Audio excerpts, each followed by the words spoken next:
Assalamualaikum warahmatullahi wabarakatuh.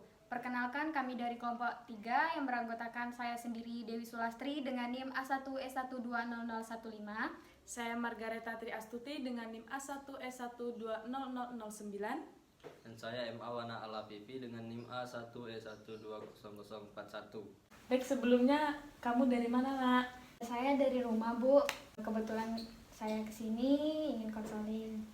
Nah, sebelum kita melakukan konseling kan kita belum kenal nih, ada baiknya kita perkenalan dulu karena kan ada pepatah mengatakan tak kenal maka tak sayang. Nah, kalau Ibu boleh tahu nama kamu siapa? Nama saya Dewi, Bu. Kamu tinggal di mana? Tinggal di Kenali. Tinggal di Kenali bersama orang tua atau saudara? Sama orang tua. Baik, sebelumnya Ibu juga mau memperkenalkan diri Ibu. Ibu namanya Margareta Triastuti, kamu bisa panggil Ibu Reta. Nah, tadi kan kamu mengatakan kamu ingin melakukan konseling. Di sini kamu melakukan konseling atas dasar memang keinginan dalam diri kamu, atau kamu ada disuruh atau dituntut oleh orang lain untuk kamu melakukan konseling kepada Ibu? Keinginan saya sendiri, Bu. Keinginan diri sendiri. Ibu juga ingin tahu sebelumnya kamu sudah pernah atau belum pernah sama sekali melakukan konseling, baik itu di sekolah ataupun di tempat lain? Sudah pernah, Bu. Sudah pernah. Jadi kamu sudah cukup mengerti apa itu konseling dan bagaimana tahapan-tahapan dalam melakukan konseling? Untuk melakukan proses konseling saya sudah mengerti, cuman untuk tahap-tahapnya agak kurang, Bu. Nah, di sini nantinya kamu dapat menceritakan apa saja yang menjadi keluh kesah dalam diri kamu, yang nanti bisa kita cari bagaimana solusi-solusi yang terbaik dan tepat untuk menghadapi permasalahan tersebut.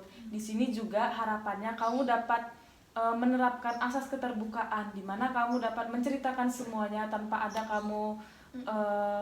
ada apapun yang kamu sembunyikan. Jadi semuanya kamu ceritakan dengan luwes, dengan lepas kepada Ibu, dan Ibu pun juga akan menerapkan asas kerahasiaan. Di sini kamu tidak perlu khawatir Ibu akan menceritakan ke siapapun karena Ibu memang telah mengucapkan janji konselor, yaitu tidak akan menyebarkan apapun permasalahan yang diceritakan klien kepada konselor.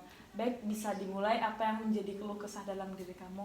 Bisa, Bu. Jadi gini, Bu, saya ingin mengungkapkan sesuatu dalam diri saya. Kenapa saya ini selalu ngerasa emosi dalam melakukan suatu hal, dari hal kecil sampai hal besar. Misalnya, contohnya kalau misalnya saya lagi berjalan, ada orang di depan saya terus tertabrak bahunya, di situ saya juga udah meluapkan emosi. Nah, emosi di situ sulit sekali untuk dikendalikan. Ada hal yang lain seperti orang nyagil saya ataupun ngajak kayak cuman bercanda, tapi saya itu menanggapinya selalu itu tuh membuat saya emosi, membuat saya marah. Jadi, Bu, saya itu sulit sekali untuk mengendalikan emosi dalam kondisi apapun. Nah, jadi di sini saya ingin konseling bagaimana sih caranya agar saya ini bisa memilah di mana emosi saya itu bisa dikendalikan, di mana emosi saya itu harus diluapkan, dan di mana saya itu tidak emosi dalam melakukan hal tersebut, Bu. Berarti kamu di sini merasa bahwa kamu tuh susah dalam mengendalikan emosi dalam bentuk apapun. Iya, Nah, Ibu mau tanya, respon teman-teman kamu atau orang sekitar kamu itu bagaimana saat misalnya kamu diajak bercanda tetapi kamu tidak bisa, kamu malah marah kepada mereka? Respon mereka itu bagaimana? Respon mereka sih karena mungkin saya sudah terbiasa suka marah-marah, suka emosi, jadi mereka itu jarang lagi untuk kayak berkomunikasi atau berinteraksi sama saya karena mungkin udah tahu saya ini seperti itu. Jadi orang itu nggak lagi mau kayak bercanda ataupun berbicara sama saya, Bu. Berarti mereka juga mungkin sudah gimana ya dibilang, mereka juga sudah males gitu kan, tidak mau lagi berinteraksi kepada kamu. Nah, saat kamu bertindak seperti itu, pernah nggak langsung spontan di pikiran kamu, oh kok saya seperti ini sih, kenapa saya tadi tidak bertindak seperti ini? Pernah nggak terbenak dalam pikiran kamu seperti itu? Sebenarnya pernah, Bu, cuman karena mungkin saya itu selalu emosi-emosi, jadinya tuh saya nggak mikir lagi karena yang saya lakukan itu salah ataupun benar, karena itu tuh kayak sudah ngerugiin diri saya. Kamu sebelumnya atau pernah tidak kamu mendapat teguran dari terutama orang tua kamu atau saudara sekitar kamu kalau kamu itu emosi, kamu jangan mudah terbawa emosi, sedikit-sedikit marah gitu. Pernah tidak kamu ditegur atau dinasehati? Pernah Bu, cuman kalau misalnya dinasehati saya emang selewat aja Bu. Nanti kalau misalnya ada kejadian itu terjadi lagi, nah saya tidak terkontrol lagi Bu, sulit sekali mengendalikan emosi saya.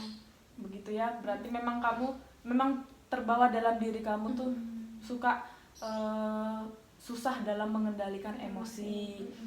Nah, kita sebagai orang tuh kan memang tentunya semua orang selalu mudah terbawa emosi, mudah marah jika tidak cocok dalam diri kita sendiri. Tapi kita juga harus bisa menempatkan posisi itu di mana. Jika misalnya nih teman-teman kamu sedang mengajak kamu bercanda, usahakan untuk kamu juga bisa terbawa dalam suasana tersebut. Jika mereka mengajak bercanda, kamu juga usahakan, oh aku juga harus bisa bercanda kepada mereka. Jangan selalu untuk terbawa emosi.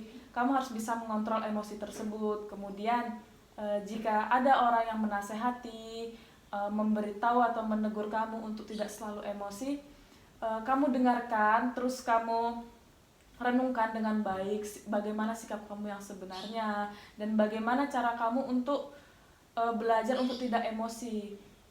Kemudian juga kalau misalnya nih ada temen yang tidak sengaja ganggu kamu atau mengajak bercanda, usahakan kamu itu untuk tetap sabar. Dalam hati itu harus kamu terapkan, saya jangan emosi, saya harus bersikap baik. Ayo tahan Dewi, tahan. Jadi kamu bisa memperlihatkan bahwa diri kamu tuh orang yang bisa sabar, orang yang tidak mudah marah, dan orang-orang pun juga akan senang berinteraksi dengan kamu. Mereka tidak malas lagi, ataupun juga mereka akan berpikir, wah ternyata enak ya berinteraksi dengan Dewi ini. Ternyata mereka itu tidak, si Dewi ini tidak susah dalam mengendalikan emosinya. Jadi bisa membuat orang mudah percaya atau mudah untuk berinteraksi kepada kamu. Berdasarkan apa yang Ibu jelaskan tadi, kira-kira kamu sudah mengerti tidak bagaimana cara kamu untuk mengendalikan emosi? Menurut saya sih dengan penjelasan Ibu cukup buat saya berpikir bahwa setiap emosi itu orang-orang itu ada, cuman kita bisa mengendalikan di mana dia harus emosi. Dan dari diri saya sendiri harus bisa belajar sabar, di mana kalau misalnya ada sesuatu yang terjadi dalam diri saya tidak harus meluapkan emosi terus, karena dalam meluapkan emosi membuat orang-orang di sekitar saya juga ikut menjauh. Pokoknya saya harus membuktikan bahwa saya itu bisa mengendalikan emosi saya dengan cara saya sabar, ataupun biar orang-orang itu bisa dekat lagi sama saya. Menurut saya udah bisa buat saya terbuka dalam hal tersebut, akan saya coba Bu. Baik, untuk beberapa hari ke depan coba kamu terapkan hal tersebut. Kamu berusaha untuk sabar. Jika misalnya ada teman yang membuat kamu marah ataupun teman yang mengajak kamu bercanda, usahakan kamu beradaptasi dengan keadaan tersebut supaya dalam diri kamu juga tidak mudah emosi ataupun marah-marah. Nanti kalau misalnya sudah menjadi lebih baik lagi, kita bisa melakukan konseling lagi untuk melihat perkembangan dalam diri kamu. Apakah kamu memang sudah benar-benar mampu mengendalikan emosi kamu dengan baik atau masih tetap jalan di tempat. Baik Dewi. Baik Bu, terima kasih banyak atas masukannya, akan saya coba. Saya izin pamit, boleh Bu? Baik Dewi, silakan, hati-hati jalan, semoga kamu bisa mengendalikan emosi kamu dengan baik. Terima kasih ya Bu. Terima kasih Dewi.